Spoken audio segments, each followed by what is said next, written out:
kwenye suratul Baqara aya ya 268, ash-shaytanu ya'idukumul faqra, shetani anawaogopesha akiwaeleza ya kuwa kule kutoa mali yenu kwa njia ya kheri itapelekea kuwa fakiri, kwa hivyo msitoe, kuweni mabakhili. Huyo shetani anaambia waislamu hivyo.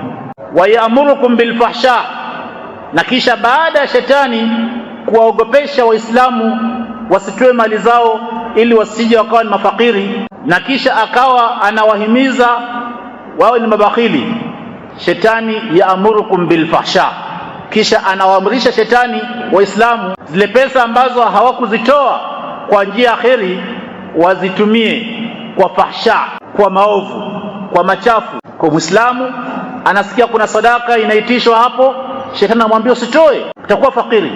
Lakini hiyo pesa ambayo hakutoa sadaka, shetani anamwambia kwa sasa hebu jiburudishe, jifurahishe kwa kununua mairungi, kwa kununua pombe, kwa kuzini, kwa kufanya haya na haya na haya.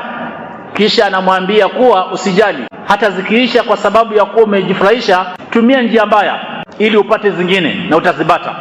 Kwa hivyo fanya mambo ya riba, dhulumu, danganya, fanya utapeli. Hiyo ndo maana ya Allah kusema kuwa wayamurukum bilfahsha.